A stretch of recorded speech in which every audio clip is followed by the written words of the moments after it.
Assalamualaikum warahmatullahi wabarakatuh. Selamat pagi semuanya. Mudah-mudahan pada pagi ini semuanya dalam keadaan sehat walafiat. Bapak ingatkan kembali untuk selalu mematuhi protokol kesehatan dengan menerapkan slogan baru ya 3M. Memakai masker, tetap selalu memakai masker jika Anda nanti keluar dari rumah. Lalu menjaga jarak aman kalau kita berdekatan dengan yang lain, dan yang ketiga selalu mencuci tangan atau memakai hand sanitizer. Ya, kita lanjutkan kembali bahwasanya kemarin kita telah mempelajari tentang ikatan kimia. Adapun yang kemarin kita pelajari minggu kemarin tentang kestabilan atom dan ikatan ion. Jadi Bapak ingatkan kembali tentang kestabilan atom sebagaimana konfigurasi elektron yang dimiliki oleh gas mulia dengan aturan hukum oktet ataupun hukum duplet ya. Oktet itu adalah memiliki jumlah elektron terluar atau elektron valensi yang jumlahnya 8 dan atau duplet memiliki 2 elektron terluar yang hanya dimiliki oleh helium. Ya, setiap atom selain daripada unsur-unsur gas mulia tersebut itu dinyatakan tidak stabil. Ternyata keinginannya untuk stabil yaitu memiliki elektron valensi seperti gas mulia, yaitu memiliki jumlah elektron 8 atau memiliki elektron 2. Nah, jadi jenis atomnya nanti mendekati ke siapa? Kalau misalnya sebuah atom X memiliki jumlah elektron 11, berarti dia lebih mendekati ke neon. Di sini Ne memiliki nomor atom 8. Berarti dari 11 supaya menjadi dia akan stabil dengan melepaskan 1 elektron. Contoh lagi, misalnya hidrogen. Hidrogen itu memiliki elektron jumlahnya 1. Dia tidak mungkin ingin menjadi neon, tapi kemungkinannya dia mendekati ke helium. Jadi mana yang paling dekat? Kalau misalnya 19 ya berarti mendekatinya ke argon. Kalau 34 berarti mendekatinya ke krypton dan seterusnya. Nah, kemarin juga kita sudah mempelajari tentang yang namanya ikatan ion. Ikatan ion itu Bapak ingatkan kembali ikatan yang terjadi antara logam dan non-logam. Nah, kita akan masuk sekarang ke ikatan kovalen. Sebelum ke ikatan kovalen, Bapak lebih lanjut bahas. Bapak kenalkan dulu ada istilah lambang Lewis, yaitu lambang atom disertai elektron valensinya. Lambang Lewis itu berarti orang yang meneliti tentang ikatan ini adalah Lewis ya. Di sini Lewis menggambarkan kondisi sebuah atom yang dinyatakan dengan tanda titik atau tanda silang yang menyatakan elektron valensi. Contoh kita lihat sebuah tabel di sini. Ada golongan 1, 2, 3 sampai 8 dan ada periode 2, periode 3. Kalau Anda perhatikan dalam SPU di sana misalnya golongan 1A periode kedua itu ada litium. Litium golongan 1A, litium itu memiliki jumlah elektron jumlahnya 3. Kalau kita konfigurasikan seperti seminggu sebelumnya, berarti 3 elektron itu kulit K2, kulit L1. Nah, Lewis menggambarkan Li, nah dikelilingi di sana ada 1 titik. Titik itu menandakan jumlah elektron terluar. Contoh aku lagi, pinggirnya golongan 2A berilium. Be itu memiliki jumlah elektron sebanyak 4. Maka konfigurasinya adalah 2, 2. Nah, lambang Lewisnya bisa dibuat Be dikelilingi oleh 2 elektron terluarnya. Contoh lagi, golongan 5A. 5A di sana ada periode kedua, ada nitrogen N ya. N memiliki jumlah elektron 7. Berarti konfigurasinya 2, 5. Berarti N lambang Lewisnya ditulis N dikelilingi dengan 5 elektron. Begitu seterusnya. Contoh lagi golongan 7A misalnya Cl. Misalnya Cl.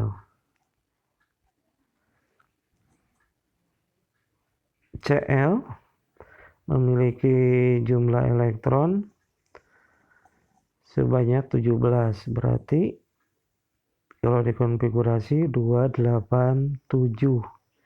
Jadi Cl dikelilingi dengan 7 elektron. Nah, Anda untuk menggambarkan elektron bisa menggunakan tanda. Tidak mesti harus titik. Bisa tanda silang, tanda kotak, atau segitiga. Ya, jadi ingat-ingat dulu sebelum kita masuk ke kovalen, kita harus bisa menggambarkan yang disebut dengan lambang Lewis. Nah, di sini kemarin ikatan kimia ada ikatan ion, ikatan kovalen, dan ikatan logam. Kita masuk sekarang ke ikatan kovalen. Ikatan kovalen di sini ada 4 jenis ya. Ada ikatan kovalen tunggal, nanti tunggal itu berarti cuma sepasang. Ikatan rangkap 2, 2 pasang. Ikatan rangkap 3, 3 pasang, dan ikatan kovalen koordinasi. Sepasang itu berarti jumlahnya 2 elektron ya. Nah, bagaimana terjadinya ikatan kovalen? Kita lihat dulu pengertiannya. Ikatan kovalen.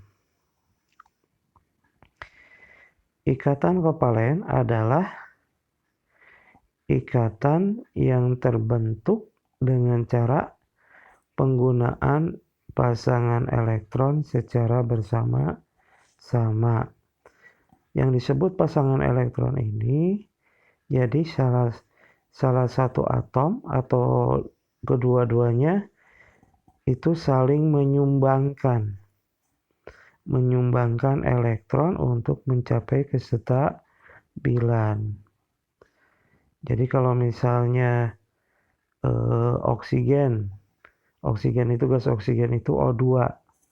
Nah, terjadi sumbangan antara elektron O1 dengan O2 dengan tujuan mencapai kestabilan. Ya, nanti kita lihat. Dan ikatan kovalen itu terbentuk antara unsur non-logam dengan non-logam. Bedanya dengan ikatan ion adalah, nah, kalau ikatan ion, ikatan yang terjadi antara logam dan non-logam. Tapi kovalen, non-logam dengan non-logam. Kalau Anda perhatikan dalam SPU kemarin, non-logam itu dalam golongan, mulai golongan 4A, 5A, 6A, dan 7A. Maaf, 4A, 5A, 6A, dan 7A ya. Kalau logam golongan 1A, 2A, 3A, dan golongan transisi atau golongan B. Nah, cara ikatan kovalen itu terjadi tadi dengan cara saling menyumbangkan elektron. Bukan lagi ada istilah serah terima sebagaimana ion. Kalau ion itu kan logam menyerahkan elektron, non-logam menerima elektron. Tapi dalam ikatan kovalen adalah saling menyumbangkan elektron lalu dipakai secara bersama-sama. Nah, menyumbangkannya berapa? Nah, prinsipnya sama dengan kestabilan, yaitu memiliki elektron terluar sebanyak 8 atau 2. Kita lihat ya. Berdasarkan jumlah pasangan elektron yang digunakan ikatan kovalen tadi sudah disebutkan. Ada kovalen tunggal, ada ikatan rangkap 2, ada kovalen rangkap 3. Contoh, ikatan kovalen tunggal. Misalnya dalam pembentukan senyawa metana atau CH4. Di sini C-nya 1 hanya ada 4. Kenapa hanya harus ada 4? Bukan 3 atau 1 atau 2. Karena C ketika berikatan dengan H, stabilnya berarti harus ada 4 atom H. Nah, kita perhatikan. C di sini memiliki nomor atom 6. Sehingga jumlah elektronnya 6. Mohon maaf. Ketika dikonfigurasi, itu adalah 2, 4. Nah, kita gambarkan Lewisnya. Berarti C dikelilingi oleh 4 elektron. Nah, prinsipnya kita lihat sekarang. C berarti belum stabil. Kenapa? Karena C cuma dikelilingi 4 elektron terluar. Seharusnya kan stabilnya itu dikelilingi 8 elektron. Atau 28 seperti halnya. Coba kita lihat kembali. Nah, seperti neon. Neon itu kan 10, 2, 4, 2, 8. Di sini C di kulit L-nya cuma 4. Berarti dia butuh 4 lagi supaya mencapai kestabilan. Jadi secara Lewis, C dikelilingi 4, dia butuh 4 lagi elektron. Nah, yang 4 ini nanti disumbang oleh H, sebab senyawanya di sini adalah CH4. H itu hidrogen memiliki 1 elektron. Jadi secara Lewis H itu titik 1 ya. Dia tidak stabil. Stabilnya itu ini seperti helium. Helium itu memiliki jumlah elektron jumlahnya 2, berarti hidrogen juga pingin atau disumbang 1. Jadi cara kerjanya di sini H nyumbang 1 ke C, jadi jumlah C atom kalau gini kita bayangkan C memiliki 4 tadi kan, kalau Anda lihat gambarnya disumbang 1 oleh H, berarti C menjadi 5. Nah, ketika H nyumbang 1, C juga nyumbang 1. Sumbangan-sumbangan elektron itu lalu dipakai secara bersama-sama. Anda lihat di sana dalam gambar ada yang disebut dengan PEI, pasangan elektron ikatan. Di sini ada 4 atom H saling menyumbangkan 1 elektron. Nah, ketika nyumbang, C juga nyumbang 1. Nah, yang jadi elektron sekarang, elektron yang saling menyumbangkan itu dipakai secara bersama-sama. Jadi H memiliki 2 elektron dan C keseluruhannya menjadi 8 elektron. Sebagaimana gas mulia. Makanya di sini kalau kita lihat ada garis ya. Sebelah kanannya itu rumus struktur namanya. C ada garis ke samping kiri kanan. Ada H, lalu ke atas ke bawah juga ada H. Di mana garis itu adalah menunjukkan sepasang elektron. Sepasang elektron itu, kalau sepasang itu artinya berarti garis itu adalah 2 elektron. Kalau kita buka lagi, C itu kan tadi bawaannya ada 4 elektron dan H ada 1 elektron. Di sini 4 garis berarti totalnya menjadi 8 elektron. Lalu pasangan elektron itu dipakai secara bersama-sama. Nah, ini contoh ikatan kovalen tunggal. Kenapa disebut tunggal? Karena garisnya cuma 1 ya. Kalau garisnya 2 berarti disebutnya rangkap 2. Kalau garisnya 3 rangkap 3. Contoh lagi, ikatan kovalen rangkap 2. Misalnya dalam pembentukan gas oksigen atau O2. O itu memiliki jumlah elektron jumlahnya 8. Jadi kalau dikonfigurasi 2, 6. Lambang Lewisnya O dikelilingi oleh 6 elektron. Dia tidak stabil, berarti dia membutuhkan 2 elektron lagi untuk mencapai kestabilan supaya jumlahnya jadi 8. Lalu ada O yang lain dengan prinsip yang sama, juga di sana dikelilingi 6 elektron. Lihat prosesnya di bawah. Nah, O yang tadi elektronnya merah dan hijau. O yang merah menyumbangkan 2 elektron. O yang hijau menyumbangkan 2 elektron. Nah, di sana ada 2 pasang elektron. 2 pasang elektron yang dipakai untuk ikatan.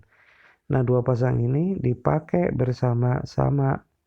Jadi kalau dihitung lagi, O yang merah jumlah elektronnya jadi 8. Karena tertambah 2 dari O yang berwarna hijau ya. O yang sebelah kanan juga sama. Jumlah elektronnya jadi 8. Karena dia ketambahan elektron berwarna merah sebanyak 2. Terjadilah namanya ikatan. Nah, kusebab di sini sebab karena adanya 2 pasang elektron, kita pakai garisnya juga 2. Berarti ini ikatannya ikatan rangkap 2. Nah, di sini ada istilah ya. Ada istilah pasangan elektron ikatan, yaitu pasangan elektron yang digunakan untuk terjadinya ikatan kovalen. Dan juga ada yang disebut pasangan elektron bebas. Nah, elektron bebas itu artinya sepasang elektron yang tidak digunakan dalam berikatan. Ini contoh kovalen rangkap 2. Jadi prinsipnya dulu harus dipegang, bahwa setiap atom ingin dikelilingi jumlah elektron jumlahnya 8, kecuali hidrogen. Hidrogen itu ingin dikelilingi cuma 2 elektron. Contoh yang ketiga, ikatan kovalen rangkap 3. Contohnya di sini adalah gas nitrogen. Gas nitrogen atau N2. Nitrogen memiliki elektron sebanyak 7. Konfigurasinya berarti 2, 5. Nah, ini bisa digambarkan secara lambang Lewis. N dikelilingi oleh 5 elektron. Begitu juga N yang lain yang berwarna hijau sama ya. Lalu N yang merah menyumbang 3, N yang hijau menyumbang 3. Kalau dijumlahkan berarti ada 3 pasang elektron yang dipakai secara bersama-sama.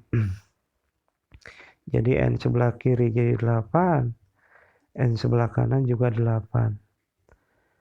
Di sini berarti kalau disebutkan ada 3 PeI dan 1 PeB ya. 1 N itu ada 3 PeI dan 1 PeB. Rumus strukturnya bisa ditulis N ada 3 garis. 1 garis itu adalah sepasang elektron. Nah, dari sini mungkin Anda sudah dipahami caranya ya. Nanti ada beberapa tugas yang mungkin untuk latihan Anda menggambarkan yang disebut ikatan kovalen. Nah, walaupun di sini ada beberapa contoh yang tidak mengikuti kaidah oktet. Apa kaidah oktet? Oktet itu dikelilingi 8 elektron. Di sini contohnya misalnya BeCl2 atau BCl3, berilium klorida atau boron klorida. Kenapa di sini tidak mengikuti kaidah oktet? karena BeCl3, Be itu memiliki jumlah elektron 4. Kalau konfigurasi berarti 2 ya. Berilium itu berarti lembang Lewisnya cuma ada 2 elektron. Cl2, Cl itu 17, 287. Berarti Cl itu dikelilingi lambang Lewisnya 7 elektron. Nah, Cl sendiri cuma butuh 1 elektron. Nah, itu disumbang dari Be1, dari Be1. Yang tidak memenuhi kaidah oktetnya adalah Be. Kalau Anda gambarkan, Be itu cuma dikelilingi oleh 4 elektron. Nah, itu tidak sesuai dengan kaidah ya. Ada pengecualian, maksudnya gini. Jadi itu tidak mutlak harus 8. Karena di alam, walaupun ini tidak sesuai, senyawanya ada BeCl2 dan BCl3. Lalu ada lagi NO2. Nah, Anda bisa buktikan kalau Anda pahami tadi N itu dikelilingi, lambang Lewisnya dikelilingi 5, O dikelilingi 6. Buktikan bahwa itu tidak sesuai dengan oktet ya. Ya, itulah mungkin yang disebut dengan ikatan kovalen ya. Kita tidak akan membahas lebih jauh tentang koordinasi karena ini perlu pemahaman lebih lanjut. Nanti Bapak sharekan untuk tugas contohnya dalam e-learning. Anda bisa pelajari sebelumnya, cari literatur lain. Tugasnya bisa Anda kirimkan maksimal 1 minggu ke depan sudah masuk sebagai nilai tugas pembelajaran. Adapun untuk absensi seperti biasa bisa mengisi absen yang terdapat dalam absensi mapel di dalam e-learning ya. Terima kasih, mungkin itu pembelajaran untuk hari ini tentang ikatan kovalen. Dimohonkan selain daripada bahan ajar ini, carilah literatur lain, misalnya juga dari YouTube. Anda bisa cari untuk lebih memahami apa itu tentang ikatan kovalen. Bapak cukup sekian. Terima kasih. Assalamualaikum warahmatullahi wabarakatuh.